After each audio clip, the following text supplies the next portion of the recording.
Brevity codes are designed to convey complex information with a few words or codes. Think of it as a short hack to key information. On this podcast, it's about sharing insights, success stories, and personal journeys across a broad spectrum of disciplines. Welcome to the Brevity Code. Hey everyone, welcome to another episode of Brevity Code. Today I'm joined by my friend, Lejon Boudreaux. He is a U.S. Pararescue and Combat Rescue Officer. Welcome to the show. Hey, what's up? Thank you for having me. Excited to be here. Dude, always good. I mean, we're buddies, so it's kind of a cool thing. We get to kind of do something with a microphone in front of us and learn a little bit more probably than we even know about each other. So jumping right in, let's talk about your journey starting into the Air Force and getting into some of the special operations that you've done. Yeah, okay, thank you.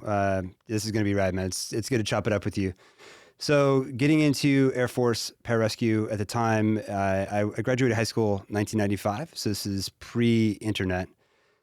For me, I wasn't a very scholastic kid in high school. I was busy chasing other things other than doubling down on studies. And so for me, college wasn't really an option.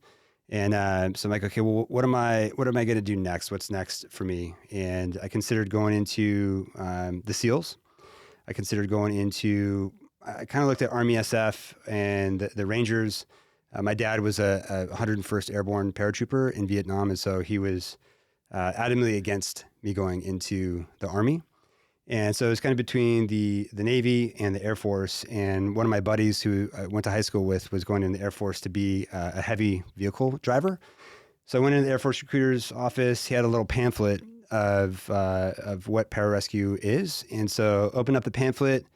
You got to jump out of planes. You got to practice medicine. You got to scuba dive, shoot guns, drive ATVs, rock climb, like everything an emerging Yes. 18-year-old man would like want to do, like the adventure in a young man's life. And I'm like, okay, I want to do that. Sign me up for that.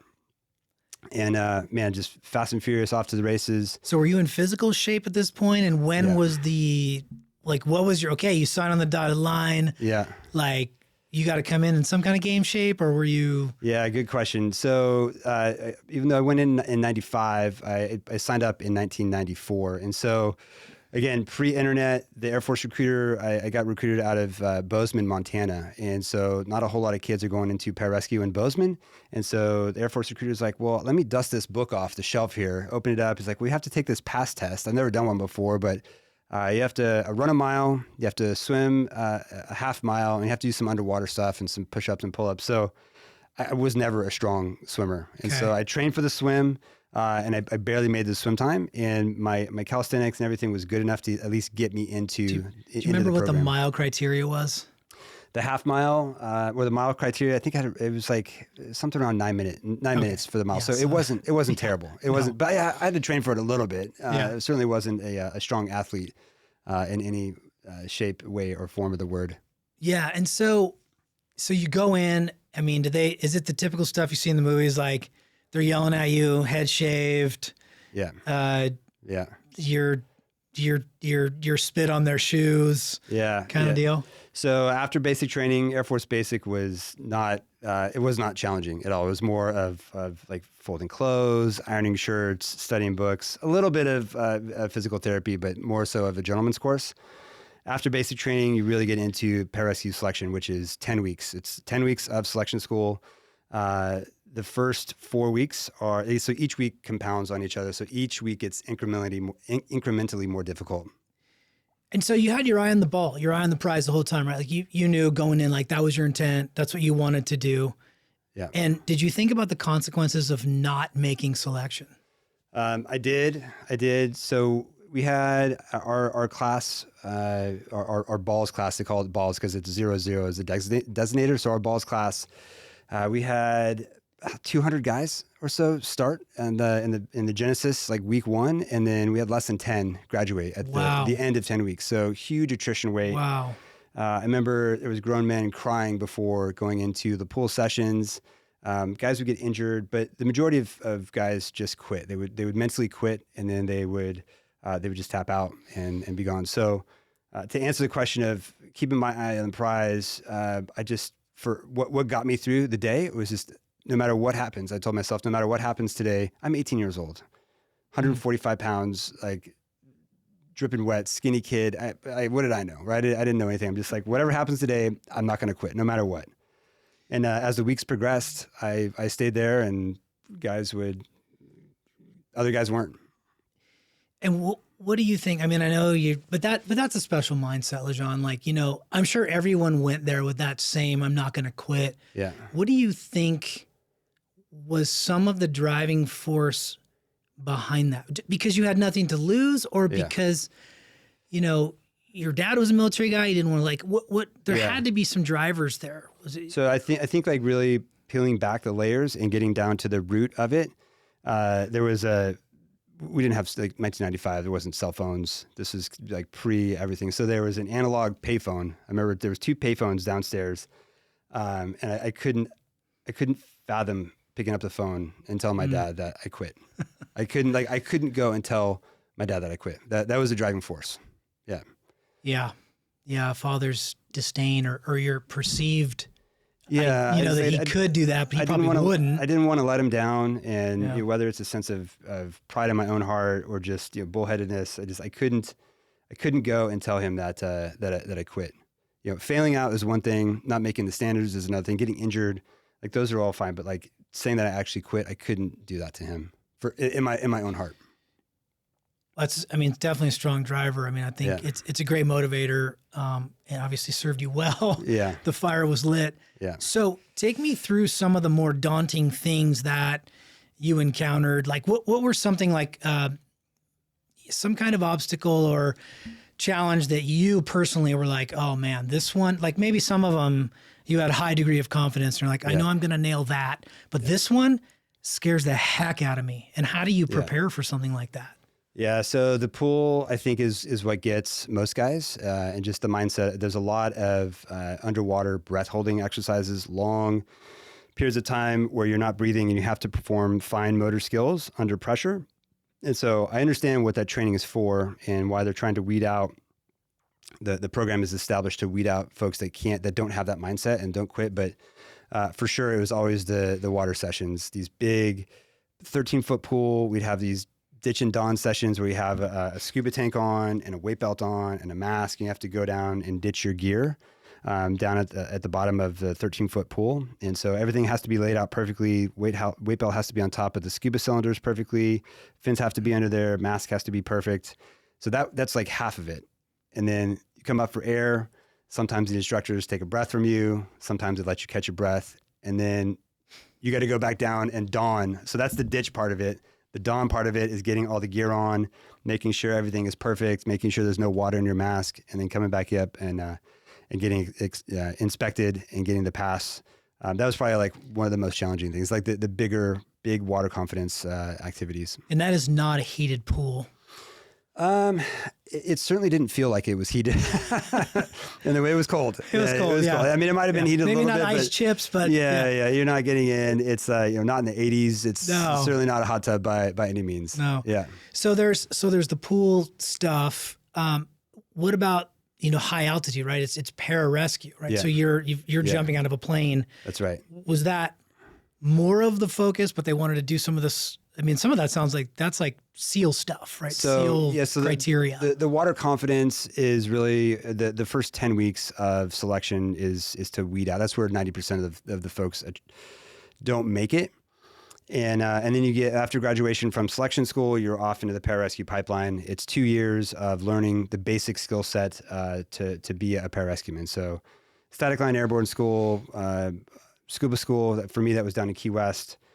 Send you to survival school. You spend 6 months or so learning how to be a paramedic. You go to basic airborne school. It's cool. My dad, he was a prior paratrooper in Vietnam. So when I graduated airborne school, he came in and pinned my wings on me, gave me some blood wings. Oh, it was rad. It was great. I was crying. It was like very, very emotional time. And then you go to free fall school, learn how to do all the halo, hey-ho operations, halo being high altitude, low opening, hey-ho being high altitude, high opening.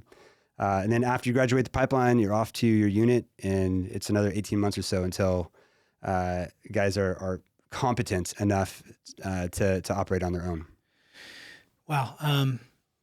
Did you do some of the high altitude stuff? High altitude jumps? Is that? Yeah. So high altitude. So we did Halo. I've got 500 jumps between Seriously? Halo jumps and static line parachuting jumps. So a bunch of water jumps as well. A couple water rescue missions, which are sweet. But my back and neck are certainly hurting from that many parachute jumps. Dude. Yeah. Did you dread one more than the other, whether it was the... Oh, yeah. So I dreaded the static line parachute jumps. It's the old Army canopies. Now that's where you're like clipped in carabiner style, and then that's exactly right. It's called dope on a rope. So you're hooked into the static line, in the aircraft. You're on a 13-foot static line, and you just follow the guy that's in front of you. You jump out, and the plane's going 130 knots, which is right around 150 miles an hour, and you're jumping out and static line hits and wham, and it whips you. It's not a pleasurable experience. Yeah. Yeah. Did you have any scary spins or disorienting things happen? I mean, you had 500 jumps. Yeah. Something No cutaways. I never deployed my reserve. I never cut away. There's guys that have cut away multiple times. Fortunately for me, I never did. A couple scary openings, a couple snivels, but nothing terrifying. Rough landings. I've had some rough landings, dude, for sure. Rough landings. The roughest landings are on, we were doing airfield seizures. So C-130 or whatever the drop aircraft is coming in at 800 feet. So 800 feet above the deck. It's really low. It's low. Nighttime, you're jumping out and you're landing on a runway. So think of like an actual like hard packed cement runway that's made to handle impacts of for aircraft. And so it's super hard landings. That was probably the hardest landings I've had out of those. Broken bones? No broken bones, dude. No ruptured discs. No. Yeah, ruptured discs. Yes. So I had cervical spine surgery 2013, just from repeated injuries, flying around with MVGs on, with a helmet, counterweights on there. Just the continual impact on the body. It's tough, and I don't know any PJ or SEAL or other SF guys that don't have like sustained long-term injuries from the job that we've done. It's just, it's hard on the body. Certainly a younger man's game. Got it. And just asking I guess a more, layman's term question. So you guys, the pararescue, it is SF, and then it's its own SF. And then you're also in support of That's right. Rangers and SEALs and That's right. Yeah. So pararescue is its own rescue force or personnel recovery force. So we will deploy as a pararescue package. That's either we can operate autonomously, we can fly on helicopters, we can get infilled via either MRAP or some sort of up armored vehicle. We can infill via Zodiac. So that's one portion of it being its own self-contained rescue force. And then PJs are also attached to Navy units or Army units or Marine Corps units as a personnel recovery specialist. Is it ever deployed as a fighting unit or force? So not to my knowledge, we do not have a direct assault unit. Again, like it's a smaller portion of the special operations community, and we are personnel recovery specialists. So instead of like a direct assault force, we will attach our guys to a direct assault team as the personnel recovery person and combat trauma medic. And that assault team. So this is like the joint operations. Yeah. Like JSOC guys will do that. Yep. Okay. Yeah. And so what they say, hey, you're going to go in. They say you're going in with this SEAL team to do this. And Yep, they sure can. So the guys will spin up with the Navy guys or the Army guys, spend some time pre-deployment, and then they'll deploy as a unit. And so our PJs will get to know the unit tactics. They'll train with them on whatever the team is doing, whether it's a direct action mission or reconnaissance mission or otherwise. Okay, so forgive my history here. When you enlist, are we peacetime or are we in a combat situation? Gosh, man, 95. It was. I think we were mainly peacetime. Peacetime. Yeah, we were mainly peacetime. The war. 9/11, right, is when things really started to kick off. Yeah. And guys started doing lots of pump outs to the desert, Iraq, Afghanistan. So is that like halfway through your Gosh, man, no. So I retired out in 2014. So this is kind of Oh, early it's stages. early. Early Okay. stages, yeah. So at that point, I'd gotten off of active duty. I did 2 years of training in the pipeline to become a PJ, and then 2 years in Florida at the 23rd Special Tactics Squadron. So during that time, I did a deployment to Kuwait, and then also in the Bosnia Kosovo zone Wow. in the late 90s. Yeah. And then after that, I came back to the California Air National Guard where I spent the majority of my time. Yeah. Okay. But yeah, it was good, man. Kosovo was cool. Can you give us Yeah. a little snippet from one of your experiences there? Oh, well, yeah. So we did our teams, the PJ teams recovered 2 aircraft. I think there was an F-117 that got shot down and an F-14 that got shot down. So I was on the backup mission to both of those. So not the primary teams, but there was one super scary incident we had in the back of a MH-53 flying around at night in the Balkans, and one of the engines, the right engine, caught on fire. So I'm a 5-level PJ, freezing my butt off in the back of this MH-53. It's pitch black. There's a tail gunner right there. I can see him on the 50 cal. And I think he's like lighting a cigarette and throwing cigarettes out. And you kind of hear this pop. I'm like, what the hell is that?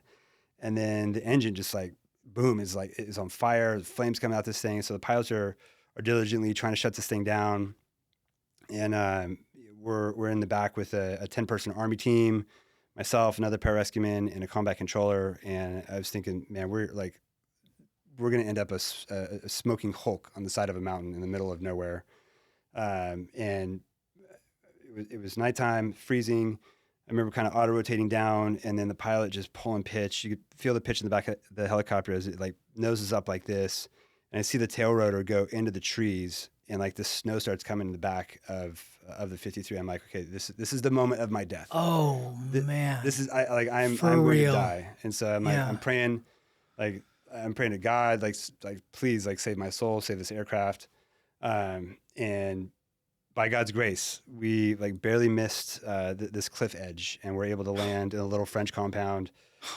Get out, pilots are shaking. It was an unreal experience. It's super heavy. And is that a situation where you have to evade capture? Are you not in a hostile area at that time? It was, I would think like semi-hostile environment. Certainly in the French-controlled zone of Bosnia. So there might have been little skirmishes going on, but for us, it was the hostility was this helicopter is going to smack in the side of a mountain. Yeah. Yeah, and I was probably 21 at the time, 21, 22. Yeah. Man. Yeah. So getting into some of the deployments, can you take us through some of the, most memorable, most heaviest, and even most proud where you really made an impact and maybe let's go there. Yeah. I'll give you two from my last deployment in Afghanistan. 2013, I was a team commander, so flying. I had a team of 5 PJs. We'd fly a 2-ship H-60s outside of the wire every day into the South Helmand province. So true search and rescue and recovery, picking up men who were shot, guys who were blown up, kids who were shot and burned. We surprisingly picked up several POWs as well.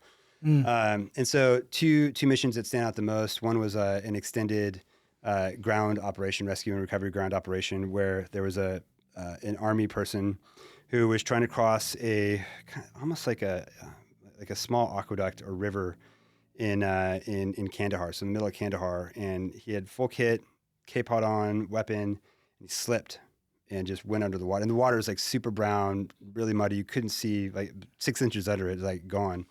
And so the Army couldn't find his guys. So we came in with helicopters. Had my team. We blew up two Zodiac boats, or excuse me, one Zodiac boat. Like inflated it there. It was myself, Pararescue team leader, who is running the ground operations, and then PJ on the other side of the bank, and 2 guys in the boat. And we were just bringing the boat back and forth, poking on the ground, trying to find this Army person. We found him. We found the body. we're able to recover him, put him in a body bag, and then get him back front to the up armored vehicles, back to his base, and then package it back up and flew him back to the airfield, and then his body was shipped back to the U.S. So that's very memorable. Another one from that time was the well mission. So our guys were flying we had the graveyard shift, so 1 a.m. to 1 p.m. And early morning, there was a Marine infantry unit on the ground, and they were doing early morning patrols. And their rear security guy, NVG's on. It's tough, like kind of right at the time where the sun's coming up, and you don't have full illume, so he still had NVG's on. He fell into this open pit well. Oh, super gnarly, full kit. And dude, this well, this thing level to the ground, like yeah, it's level it? on the ground, so you can't. It's not like there's no fence lines on it. It's just a big pit in the middle of this field. So this guy's rear security.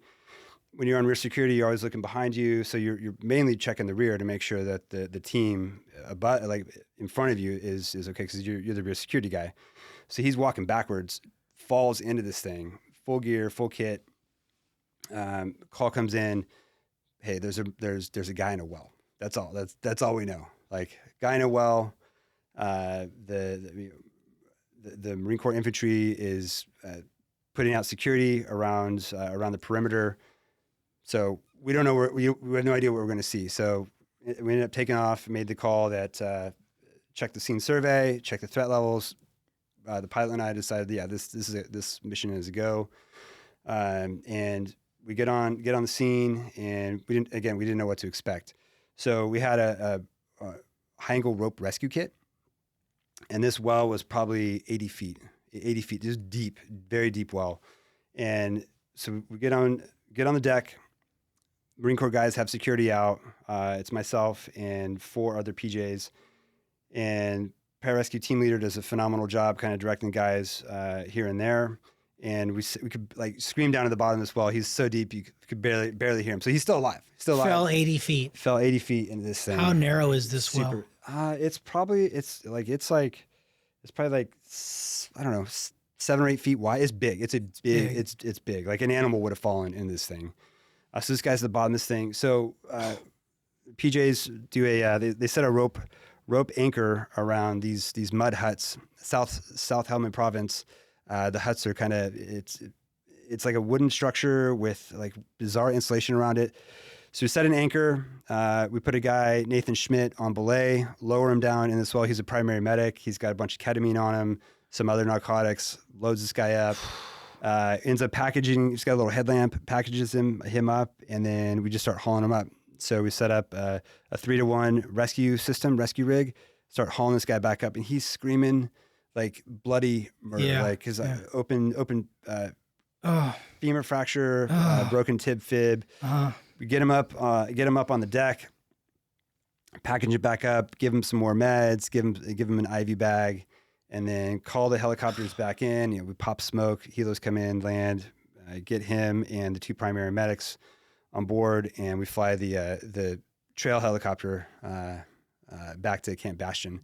Get him into higher surgical care. So by the time the call came in and by the time he was actually in the surgical room, was like an hour and a half. So our guys are like, it was awesome. It was like the penultimate PJ rescue of such a unique skill set and robust skill set and quick decision-making, proactive thinking, and really going into like an unknown zone. Yeah. Just everyone knowing their job, everyone trusting each other. Yeah. Working in full concert in unison. 100%. Just clockwork. It was awesome. It was such a true surgical operation, like the true rescue in every sense of the word. And so the guy that we pulled out is still alive today, and it's awesome. Walking? Yeah, walking. Man, he recovered. Yeah, super gnarly. I mean, he would have been dead. He would have like bled out, and it was gnarly. I mean, I just, you hear battlefield stories, you see it on the big screen, and it's always shootouts and ambushes, and that you don't think about guys falling into an aqueduct, guys falling into a well, these sort of battlefield logistical situations that are perhaps maybe even more common and more dangerous than the enemy. Yeah. Did you guys ever come under fire when you were trying to rescue anyone or even civilian? You're trying no, not on our like last that. deployment to Afghanistan. Yeah, no, like active combat or active fire engagements. Yeah. Well, that's good. Yeah. I mean, but you are putting yourself at risk every time you leave the base. And these 100%. are we're forward operating bases. Flying in a hostile zone, coming into a troops in contact call, flying to point of injury. So a couple times we have certainly pulled people out that were recently shot on the battlefield. Gosh, I mean, we pulled one kid out. He had to be. This was a local Afghani kid, probably 8 years old, through and through gunshot of the abdomen. And it was just the most like the Afghani people. They are hard. They're hardy. Hard people. I mean, so this kid's dad was with them. Somewhat emotionless, and the kid no medical treatment, no IVs, no like barely even a Band-Aid on him, no pain meds, and just stoic. It was gnarly. That's hard. Super hard. Yeah. Were you guys even thinking that kid's hard? Oh, dude, I didn't have kids at the time, and I was like, dude, this is it. Looking back on it now, and being a father now, and how just so protective of our kids, and it's just it's such a different world. Yeah. Did you ever have a moment where you really needed to rely on? I mean, you mentioned God earlier. I know you have faith, and where you had some adversity. I know the story sounds like where you almost went into a cliff in the helicopter. Yeah. But just that you were able to call on God or call on your faith, and how maybe that, I don't know, that adversity, did it strengthen your faith, or had you always had that as a foundation? Or Yeah, so I kind of grew up in the faith a little bit. My parents were divorced when I was little, and then I followed loosely to Christian values and Christian faith kind of through high school, and then when I got into the pararescue teams, especially when I graduated, I was off to the races, living in the world, as they say, for almost a decade. And then was able to come back to my faith later in life, maybe around 28, 29 years old. And then the inherent risks of what we do is as pararescuemen. I mean, even in training and in combat theaters, it had a new kind of very heavy weight to it at the time, especially being in a leadership position. You think of the decisions that you make and the lives that I'm essentially responsible for, right? These men have families, they have children, and they're putting their life on the line, and trusting in themselves, and then trusting in me as for the decision maker. So, I mean, without having a faith background, I don't know how I got through some of the early years and the early stages. Yeah. When did it really kind of hit home with you, and when did you really get on board and start to dive in and really just sort of give yourself? Yeah. So, gosh, man, probably 2008, 2009. I was really seeking. I was seeking so much. Being in the Bay Area, I was seeking New Age spirituality. I looked into Buddhism. There was a bunch of other things. I mean, I went to Burning Man for a week, and I'm running around out in the desert. I can't even picture that. Oh, dude, I can't. Just yeah, it was crazy. Out in the desert for a week and just doing things at Burning Man, and so. I knew that there was something more. I knew that there was something more than just this, and being a PJ and leading programs and leading men and going on deployments. It was great, but I knew that there was something more. And so my dad had come back to his faith as a believer and as a Christian, and was really encouraging me to read the Bible. And so was like, okay, well, sure, why not? Let me just read this thing. So I bought it was like a study guide or a Bible that you could read cover to cover in a year, and I went through the entire Bible in like 6 months. And I feel like that's when the Holy Spirit just really got a hold of me and really started to like, okay, this is truth. And like reading, I remember, kind of my moments of conversion, like weeping in my car as I'm reading this, and just what caught me in it. And so 2008, 2009 is really very, very formative years of my life. I mean, I hear that and I feel like, reading the Bible, I kind of equate it sometimes to, you can be on one side of the glass trying to, you're like knocking on the glass and how do I get to the other side? And it was clearly impactful for you. Obviously, I've since had breakthrough moments that perhaps I'll share in a different podcast or something. Good. But do you feel like, obviously that, it must have been you must have been equating some of those literally life and death moments in the service, and then it just hit you, spoke to you at the right time. I mean, it's an amazing thing, but it doesn't sound like you had. You prayed to God. It sounds like probably on a few occasions, but that wasn't really when you were rooted in the faith at that point. I mean, admittedly, at every jump, every mission, I'd always say a quiet prayer, like, Lord, like if something happens, just take me home.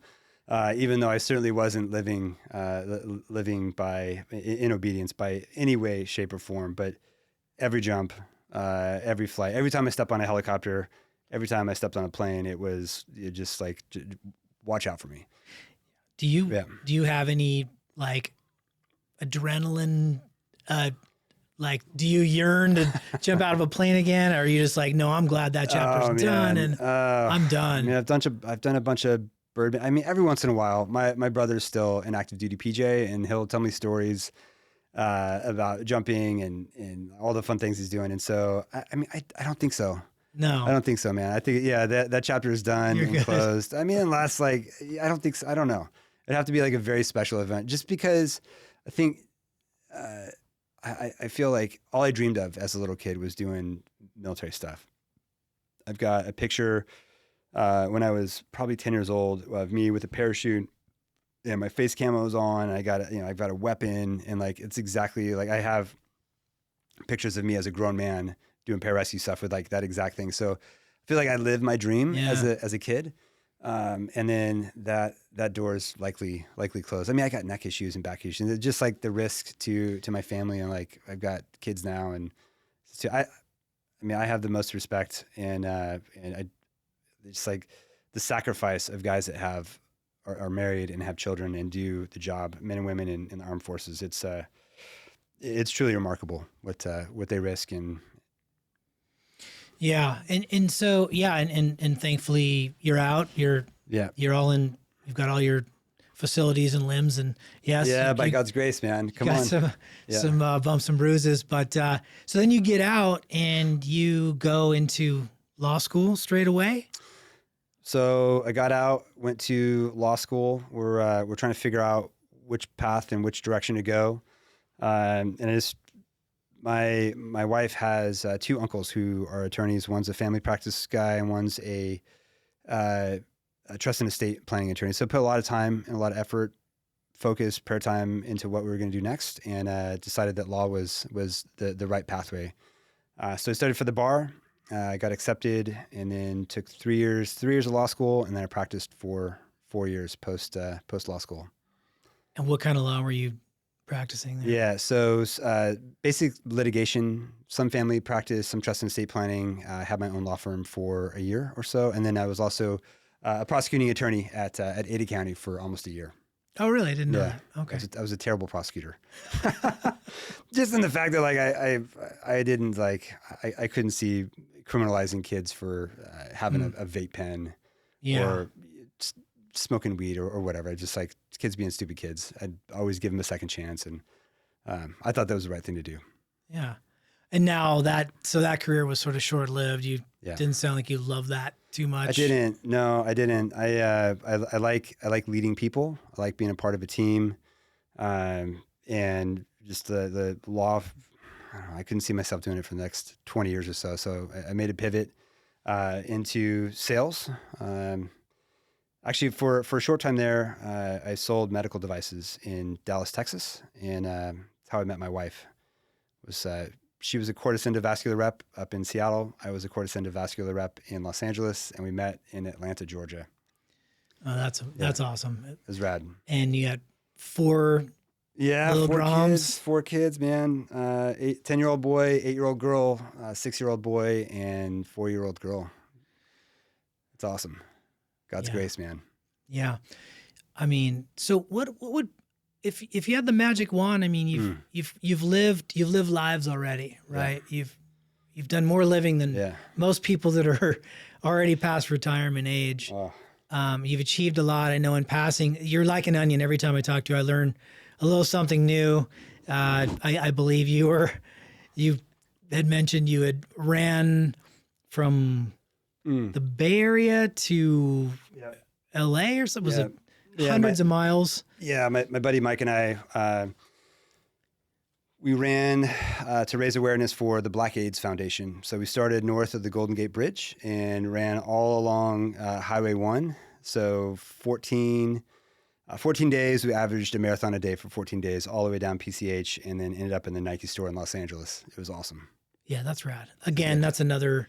Yeah. You know, I've got some experience with marathons, but and I've ran several, but not back to back for that kind of duration. That is some serious pounding and abuse. Yeah. The thing I said again out of that to myself was like, I'm just not going to quit today. I'm going to get up and just start moving. Yeah.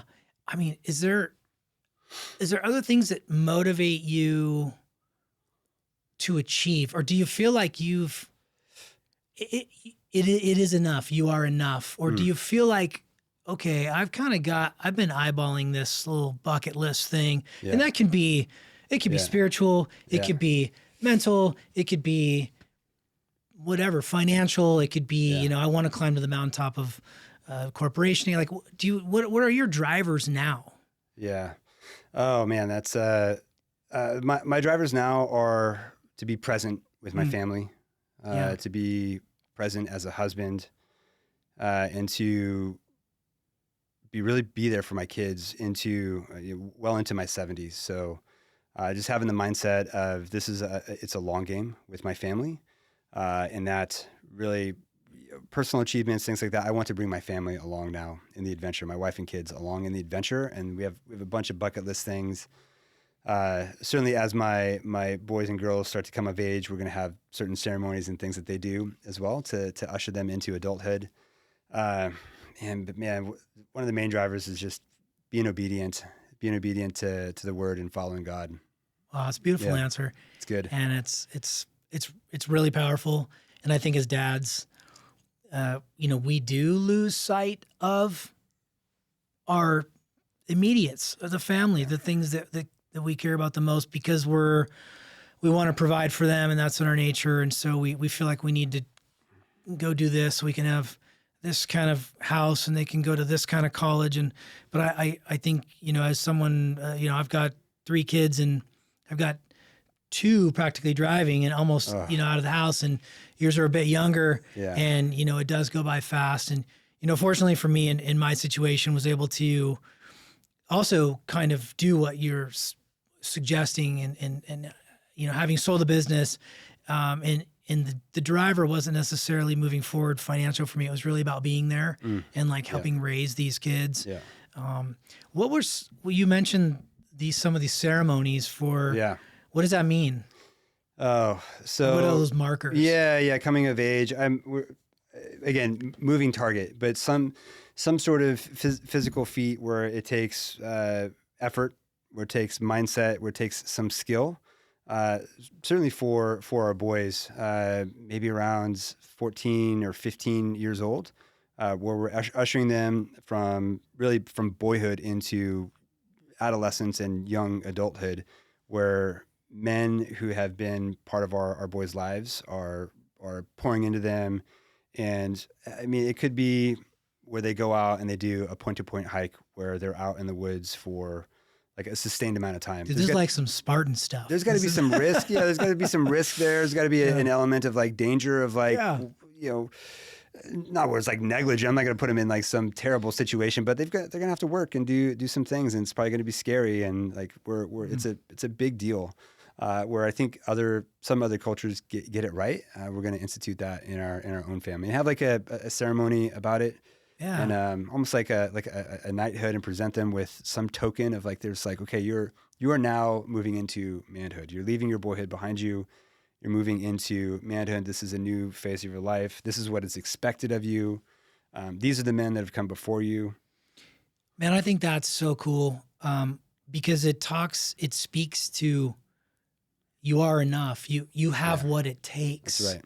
Right. And I think there are those, you're doing it sort of via a ceremony, but I think there are very few opportunities for boys to get validated into men. That's right. Especially now. So the fact that you're turning it into sort of this ceremonial thing is really cool. And I love that. And I may take that. Come on, man. Let's do it. I'd love to ideate with you about what that looks like. I love it. And I think it's very powerful to have other men speak into our boys' life. Yeah. As they become older. What would you say? So you've got the military lineage that you have. If your boys were like, "Hey, pops, I want to go." Like, what is that? How does that grab you? I'm getting a vibe right now. Yeah. Just knowing, I mean, ultimately I have to trust that these are truly God's children, and he has them no matter what. Okay. However, with that, I feel like I would tell them like, I've served and I've done our duty so that you don't have to, unless you truly feel led to go and do something in the service. And so, I mean, it'd be a tough one for me. That'd be tough. I'd be so proud of them like at one point, and then just the risk, and then like, that's like next level. But, I don't know, man. Yeah. No, I get it. Yeah. Well, listen, we covered some ground today. I could talk to you for hours. You're a super interesting guy. I love the place where you come from. There's so much heart involved there's so much heart and head with where you come from. And I hope that those of you that are watching and listening today, picked up on some, you do have there's a calmness and a settled way over you. And it's kind of remarkable, frankly, because I don't know, maybe just because of your journey and you've seen so much and you have so much sort of life experience that you're able to take a step back, and there's no proving to be done. There's no bravado. You can kind of just. I still, thank you for saying that. There's still times where I feel, unworthy, or that I'm not enough, or that that there's like some imposter syndrome. But I know that that's a lie. Yeah. I know that's a lie from the enemy, and that is like the enemy is always there attacking us where we're weakest. So thank you for saying that. Yeah. Well, Lejon, it's been a pleasure. Yeah. And the cool thing is we get to put these mics away, and we're buddies, and we're going to hang out. And this isn't just a single service guest type of thing. For sure. It's rad. So thank you for being here. Thank you for sharing your story. Yeah. It's a great story. And thank you for your service. Yeah. Awesome. Thank you. You're welcome. Looking forward to many more conversations where we don't have the mic in front of us, for sure. All right, brother. All right, man. Thanks. Thank you.